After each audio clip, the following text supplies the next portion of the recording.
من يهده الله فلا مضل له ومن يضلل فلا هادي له أشهد أن لا إله إلا الله وحده لا شريك له وأشهد أن محمدا عبده ورسوله لا نبي ولا رسول بعده اللهم صل على محمد وعلى آل محمد كما صليت على إبراهيم وعلى آل إبراهيم قال الله تعالى في القرآن العظيم أعوذ بالله من الشيطان الرجيم يا أيها الذين آمنوا اتقوا الله حق تقاته ولا تموتن إلا وأنتم مسلمون.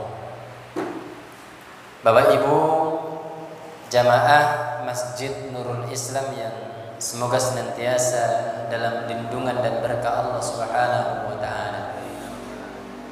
Pertama, mari kita bersyukur kepada Allah atas segala limpahan kenikmatan yang masih Allah berikan kepada kita semua, sehingga pada kesempatan yang berbahagia ini kita semua bisa duduk di dalam sebuah majlis yang paling dicintai oleh Nabi sallallahu alaihi wasallam, yakni majlis ilmu. Duduknya di tempat terbaik di atas muka bumi ini, yaitu masjid, sekaligus berada pada bulan yang paling Allah muliakan, yaitu bulan Ramadan. Sungguh ini menjadi sebuah kenikmatan yang begitu luar biasa yang diberikan kepada kita, dan tidak semua orang merasakan kenikmatan ini. Ada di antara mereka yang dipertemukan dengan bulan Ramadan ini sebuah kenikmatan, tetapi ternyata mereka tidak memanfaatkannya untuk mendekatkan diri kepada Allah Subhanahu wa taala. Tentu ini juga menjadi sebuah kerugian. Dan kita semua adalah orang-orang yang beruntung dipertemukan dengan bulan Ramadan dan bisa melaksanakan ibadah dengan baik di dalam bulan Ramadan ini. Salawat teriring salam semoga senantiasa Allah limpahkan kepada suri tauladan kita Nabiullah Muhammad sallallahu alaihi wasallam. Semoga pula terlimpah kepada keluarganya, kepada para sahabat dan para pengikutnya yang tetap istiqomah mengikuti sunnah-sunnah beliau hingga akhir zaman. Bapak Ibu yang dirahmati oleh Allah Subhanahu wa taala, sebelum masuk kepada inti kajian di sore hari ini, saya ingin mengajak kepada kita semua untuk sejenak melakukan evaluasi terhadap ibadah yang kita lakukan di dalam bulan Ramadan ini. Hari ini kita berada di tanggal 15 ya Ustaz? 14-15 ya. Ya. 14 dan 15 Ramadan. Ya. Insyaallah. Artinya kurang lebih sudah setengah bulan, sudah 2 pekan kita berada di dalam bulan Ramadan. Mari sejenak kita evaluasi Ramadan kita di tahun ini. Setengah bulan yang sudah kita lalui, sudahkah membuat kita lebih dekat kepada Allah Subhanahu wa taala? Mari kita tengok Al-Quran kita. Sudah sampai di juz yang keberapa Al-Quran itu kita baca? Apakah di hari yang ke-14 ini sudahkah kita berada di juz yang ke-14, dengan artian kita setiap hari membaca 1 juz di dalam bulan Ramadan? Atau barangkali bahkan sudah sampai di juz yang ke-28, karena setiap hari kita membaca 2 juz setiap harinya. Atau na'udzubillah, jangan-jangan ada di antara kita di hari yang ke-14 masih ada di halaman yang ke-14. Atau jangan sampai ada di antara kita yang sudah di hari ke-14 ternyata belum sedikit pun Al-Quran itu kita baca.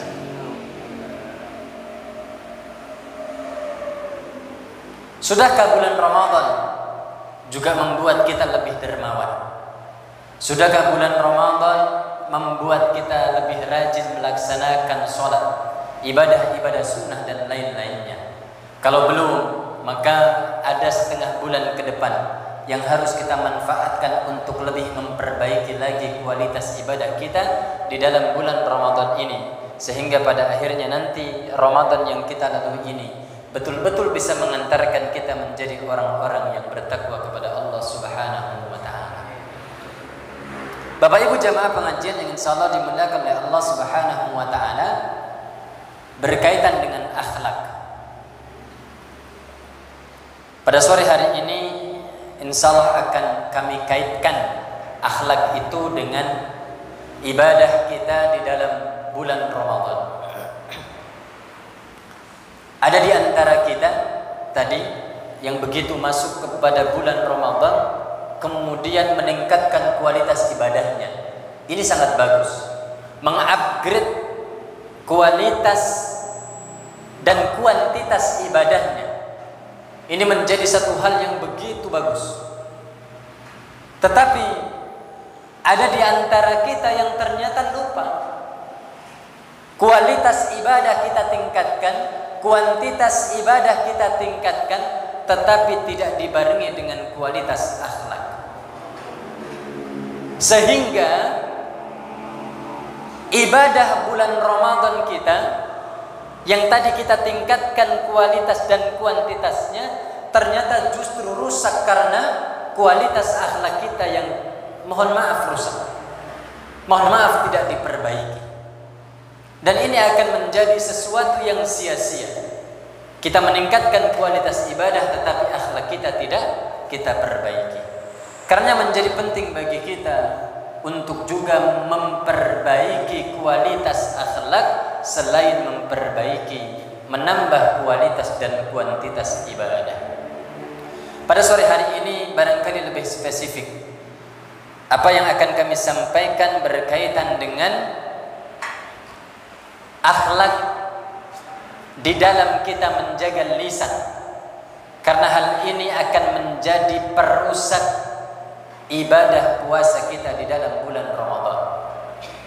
Di dalam banyak hadis Nabi sallallahu alaihi wasallam mengingatkan kepada kita untuk senantiasa menjaga lisan kita agar tidak kita gunakan untuk menyampaikan hal-hal yang bisa menyakiti orang lain, menyampaikan sesuatu yang tidak ada manfaatnya untuk diri kita yang menyampaikan dan kepada orang lain yang mendengarkan.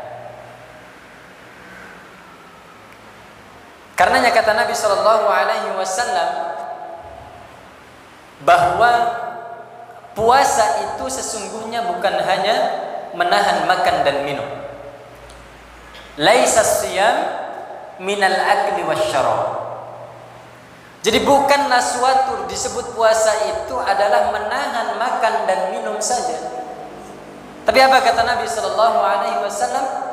Inna siyam, bahwa sesungguhnya puasa itu adalah minal lahwi warrafath.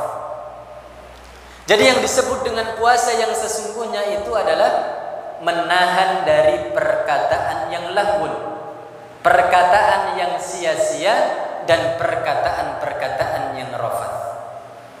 Kita lihat bagaimana kemudian Imam Ibnu Hajar Al-Asqalani menjelaskan tentang lahwun dan rafath. Menurut Imam Ibnu Hajar Al-Asqalani bahwa yang disebut dengan lahwun itu adalah al-lahwu al-kalamul ladzi la aslu lahu minal batili wa syabahah.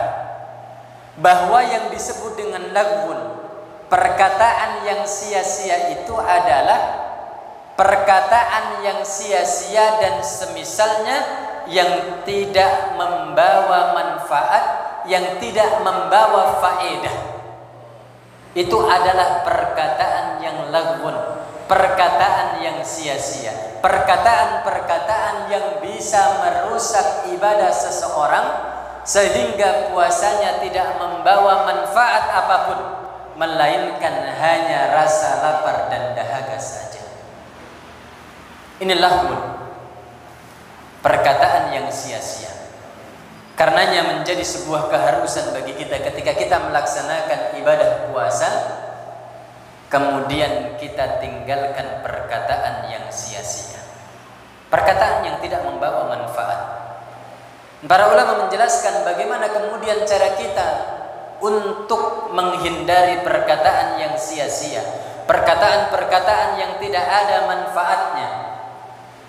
Maka salah satunya adalah hindari untuk banyak berkumpul dengan orang di mana yang menjadi pembahasan adalah pembahasan hal-hal yang bersifat keduniaan. Kenapa demikian?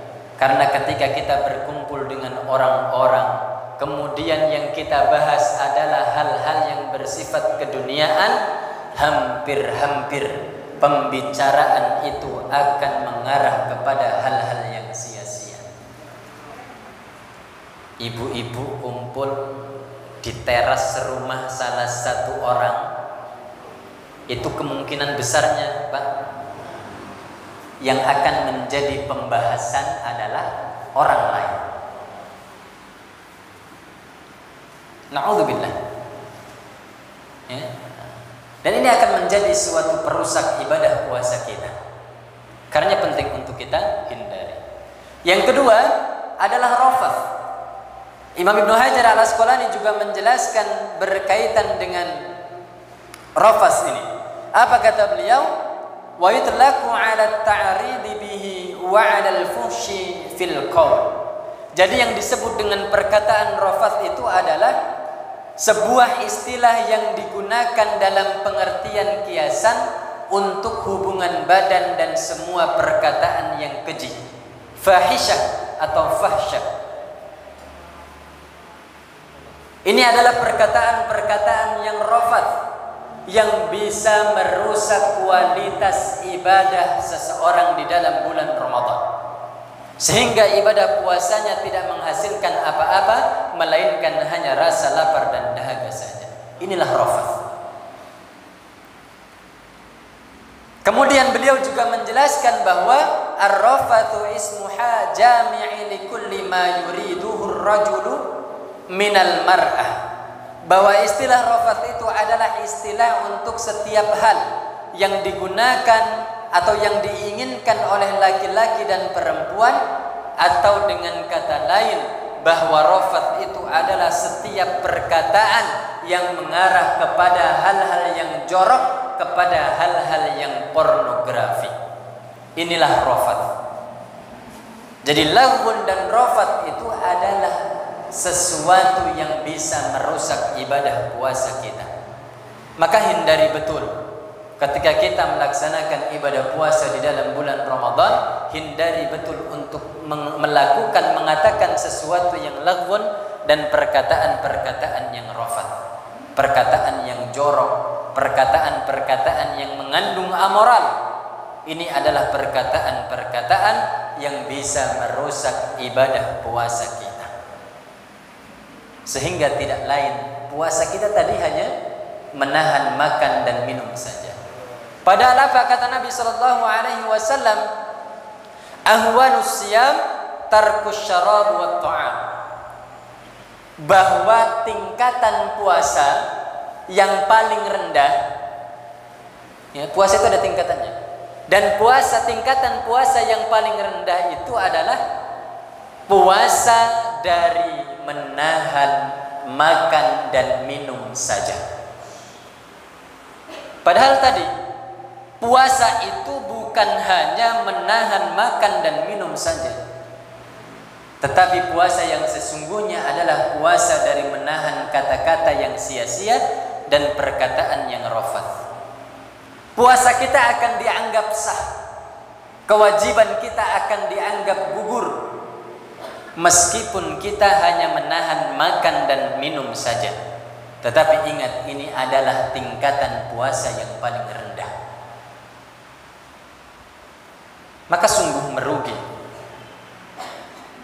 kalau kita bangun pagi-pagi untuk makan sahur, melakukan rangkaian ibadah, tetapi ternyata ibadah kita itu kita rusak dengan kita mengatakan sesuatu yang sia-sia dan perkataan-perkataan yang rafath.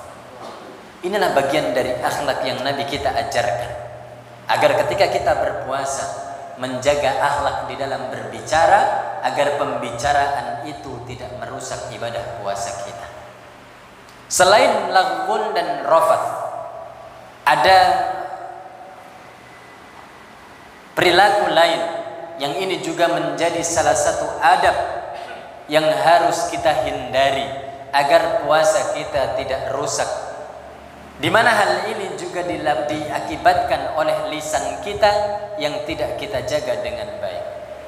Apa kata Nabi sallallahu alaihi wasallam? Man lam yada' qaula zur wal 'amala bih. Barang siapa yang tidak bisa meninggalkan perkataan dusta, qaula zur, perkataan-perkataan yang dusta, wal 'amala bihi, dan bahkan dia mengamalkannya, falaisa lillahi hajatun min ayyada'a, bahwa Allah sesungguhnya tidak membutuhkan dari kita menahan min ayyada'a ta'amihi wa syarabihi. Jadi ketika kita berpuasa tetapi yang kita lakukan adalah mengatakan perkataan-perkataan yang dusta, perkataan-perkataan yang menipu, membohongi orang lain, maka sesungguhnya Allah tidak membutuhkan ibadah puasa yang kita lakukan. Dengan kata lain, ibadah puasa kita juga akan menjadi sia-sia. Diakibatkan oleh apa? Karena kita tidak menjaga adab kita, menjaga akhlak kita di dalam mengatakan sesuatu. Lisan. Pernah kami sampaikan bahwa perkataan dusta itu tidak boleh kita lakukan terhadap siapapun, bahkan terhadap seorang anak kecil sekalipun, terhadap anak kita sekalipun. Dan ini menjadi pelajaran bagi kita. Apa kata Nabi sallallahu alaihi wasallam? Cukuplah seseorang itu dikatakan sebagai seorang pembohong ketika dia mengatakan, ya ghulam, ta'al, kemarilah. Kemudian dia menjanjikan sesuatu, tetapi apa yang dia janjikan tidak dia berikan kepada anak tersebut, maka orang tersebut sudah dikatakan sebagai seorang pembohong. Tidak terkecuali bagi orang tua yang melakukan kebohongan kepada anak-anak kandungnya. Maka ini tidak boleh dilakukan, karena juga akan merusak ibadah kita. Pun demikian dengan seorang pedagang, dengan seorang pedagang yang mohon maaf, kadang ada di antara pedagang-pedagang yang ada di pasar yang di dalam berdagang mereka mengedepankan kebohongan kepada pembelinya. Kita menjual baju dengan modal 100.000 rupiah. Modalnya Pak 100.000. Kemudian kita tawarkan di pasar dengan harga 200.000 rupiah. Begitu kita tawarkan kepada pembeli, pembeli itu kemudian nawar. Berapa tawarannya? Bu, 150 ya. Dari harga 200 dia tawar menjadi 150. Apa kata penjualnya? Aduh, kalau 150 enggak boleh, enggak dapat. Itu baru modalnya. Maka dalam kondisi ini seorang penjual sudah melakukan kedustaan kepada seorang pembeli. Nah, padahal ini lagi rame-ramenya di pasar itu orang melakukan transaksi. Bayangkan kalau kemudian dalam satu hari kita melakukan kedustaan berulang kali, maka niscaya ibadah kita akan menjadi rusak. Berjualan apapun itu, hindari kedustaan. Hindari berlaku dusta terhadap seorang pembeli, karena ini juga akan mengakibatkan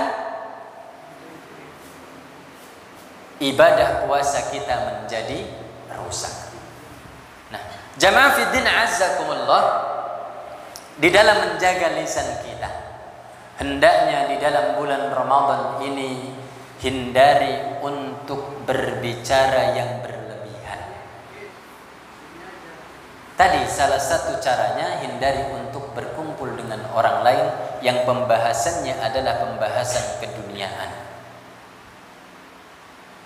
Hindari untuk banyak berbicara, karena banyak berbicara akan membuka peluang bagi seseorang untuk juga melakukan perkataan-perkataan yang dusta. Apa kata Nabi sallallahu alaihi wasallam? Kafa bil mar'i kadziban. Cukuplah seseorang itu dikatakan sebagai seorang pendusta an yuhaddasa bi kulli ma sami'a. Ketika dia mengatakan sesuatu, ketika dia mengatakan setiap apa yang dia dengar. Mendengar sesuatu dikatakan padahal belum tentu kebenarannya. Mendengar sesuatu dari si B dikatakan lagi padahal juga itu belum tentu kebenarannya. Inilah hal-hal yang harus kita jaga. Apa yang keluar dari lisan kita. Karena itu akan merusak kualitas ibadah kita hanya gara-gara kita tidak memperbaiki akhlak kita. Jamaah fiddin azakumullah. Dan hari ini ternyata kata-kata itu bukan sesuatu yang hanya keluar dari lisan kita. Kata-kata kita hari ini terkadang justru lebih banyak keluar dari jari-jari kita. Maka hindari Bapak Ibu yang dirahmati Allah untuk menuliskan sesuatu di media sosial yang tidak ada manfaatnya. Mendebatkan sesuatu yang tidak didasari dengan ilmu. Dan ini sering terjadi, Pak. Di grup-grup WA kita, seringkali kita diributkan dengan hal-hal yang sebenarnya sepele. Tetapi kadang itu menjadi perdebatan kusir. Kita menjadi debat kusir. Karena perdebatan kita tidak didasari dengan ilmu, tidak didasari dengan dalil-dalil. Hanya mengedepankan logika semata. Dan ini juga harus kita hindari. Hendaknya kita juga menyaring setiap informasi-informasi yang datang dari orang lain. Terlebih ketika berita-berita itu datang dari orang-orang yang belum kita ketahui kualitas keimanannya. Terlebih ketika berita-berita itu datang dari orang-orang yang fasik. Apa kata Allah Subhanahu wa taala? Ya ayyuhalladzina amanu in ja'akum fasikum binaba'in fatabayyanu an tusibu qauman bijahalatin fatusbihu ala ma fa'altum nadimin. Jadi perintah Allah ketika datang berita dari orang-orang fasik. Maka apa kata Allah? Fatabayyanu. Bertabayyunlah. Cross check dahulu, saring terlebih dahulu. Apakah berita ini benar? Apakah berita ini valid? Apakah berita ini sahih? Baru kemudian kita share ketika itu adalah berita-berita yang berkaitan dengan kebaikan. Ketika informasi-informasi ini tidak ada manfaatnya, sudah tidak udah di-share. Itu bagian dari perkataan yang sia-sia yang ketika kita lakukan juga akan membuat ibadah puasa kita menjadi rusak. Inilah hal-hal yang berkaitan dengan lisan kita, yang harus senantiasa kita jaga agar ibadah puasa kita menjadi ibadah puasa yang berkualitas untuk mengimbangi peningkatan kualitas ibadah kita.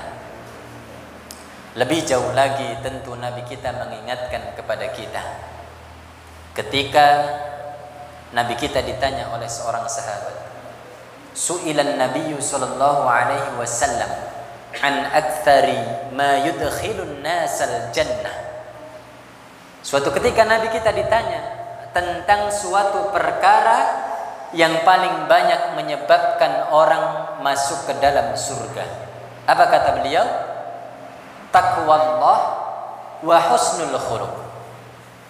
Yang paling banyak menyebabkan orang masuk ke dalam surga itu adalah bertakwa kepada Allah dan berakhlak yang baik. Ini yang paling banyak menyebabkan seseorang masuk ke dalam surga. Nah, beliau juga ditanya, su'ilan Nabi sallallahu alaihi wasallam an aktsari ma yudkhilun nasan nar. Nabi juga ditanya tentang suatu perkara yang paling banyak menyebabkan seseorang masuk ke dalam neraka. Apa kata Nabi sallallahu alaihi wasallam? Yang paling banyak menyebabkan seseorang masuk ke dalam neraka itu adalah al-famu wal farju. Jadi yang paling banyak menyebabkan orang masuk ke dalam neraka itu adalah karena mulutnya dan karena kemaluannya. Mulutnya karena tidak dijaga, tidak bisa menjaga lisan, ternyata menjadi penyebab paling banyak seseorang masuk ke dalam neraka. Maka jangan sampai kita sebagai seorang mukmin, sebagai seorang muslim tidak bisa menjaga lisannya yang kemudian bisa mengakibatkan kita dilempar ke dalam api neraka. Inilah jamaah fiddin azzakumullah, akhlak yang berkaitan dengan lisan kita yang harus kita senantiasa kita jaga, terlebih di dalam bulan Ramadan yang mulia ini. Agar apa? Agar ibadah puasa kita tidak menjadi ibadah yang rusak. Kajian ini insya Allah akan kami akhiri beberapa saat sebelum berbuka puasa, agar kita diberikan kesempatan oleh Allah Subhanahu wa taala untuk memanjatkan doa terbaik kita. Hadis Nabi sallallahu alaihi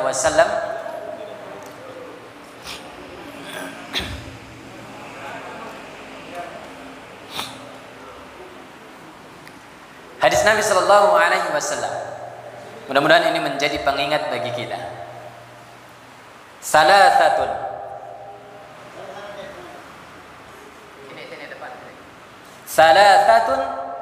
la turaddu da'watuhum, bahwa ada 3 golongan yang doanya tidak akan ditolak oleh Allah Subhanahu wa ta'ala. Ada 3 golongan orang yang doanya tidak akan ditolak oleh Allah Subhanahu wa ta'ala. Yang pertama, al-imamul adil, seorang pemimpin yang adil. Seorang pemimpin yang adil.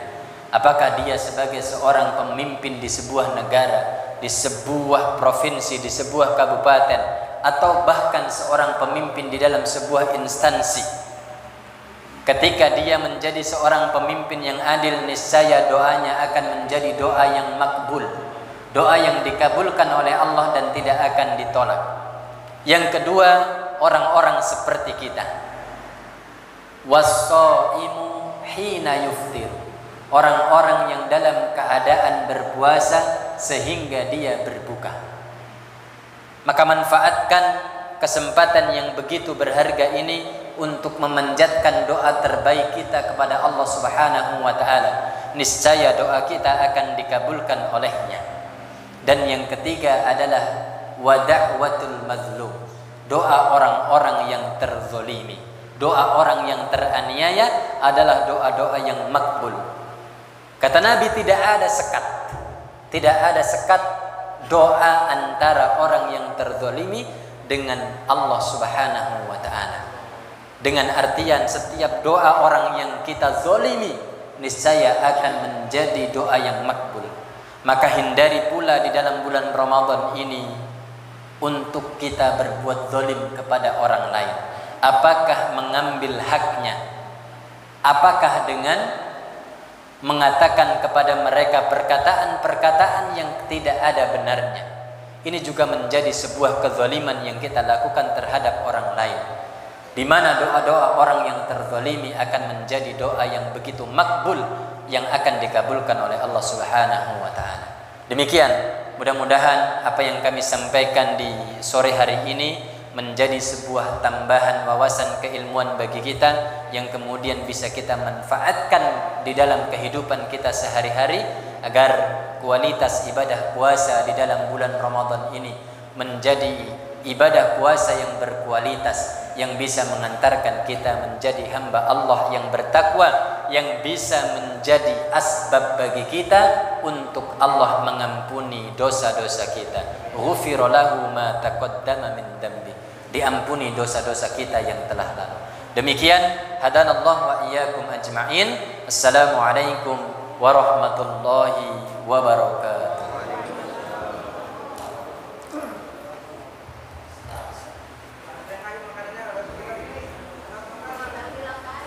Bapak Ibu sekalian, nanti maghrib lewat 2 menit, masih ada 5 menit ke depan. Saudara Ustaz, atas ilmu agama yang diberikan kepada kami tentang akhlak, kalau kita garis bawahi tadi, maka jaga pertama ketakwaan kita, kemudian lisan kita, dan kemaluan kita. Karena orang yang banyak masuk ke surga bisa menjaga akhlaknya, dan orang yang banyak masuk neraka tidak bisa mengendalikan daripada akhlaknya. Satu contoh, lisan dan kemaluan. Bapak Ibu sekalian, ada sedekah nasi dari warga masyarakat kita berdoa kepada Allah.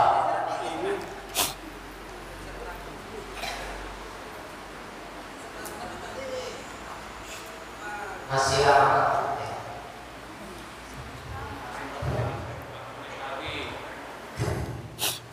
Tolong sejenak didengarkan ya. Masih lama. Ada sedekah nasi dari warga masyarakat kita berdoa kepada Allah agar sedekah itu diterima oleh Allah Subhanahu wa taala dan pahalanya teruntuk ayah-ayahnya yang telah meninggal. Allah maghfir lahu warhamhu wa'afihi wa'fu. Allahumma la tahrimna ajrahu wa la taftina ba'dahu waghfir lana wa lahu bi rahmatika ya arhamar rahimin. Amin.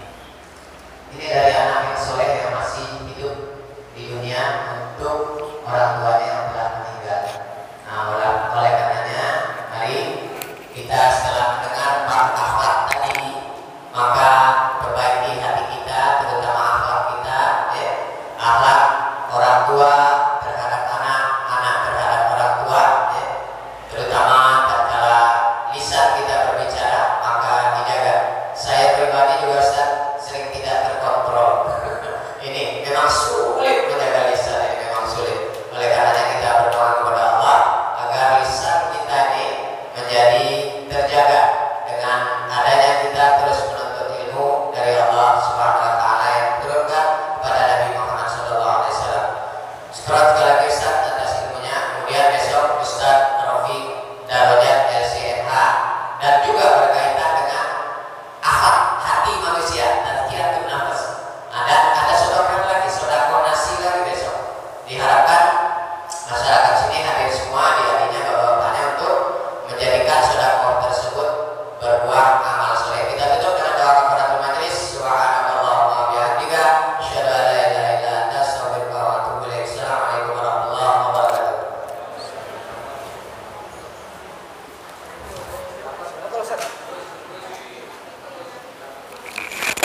Pak Anjeli. Pak ini.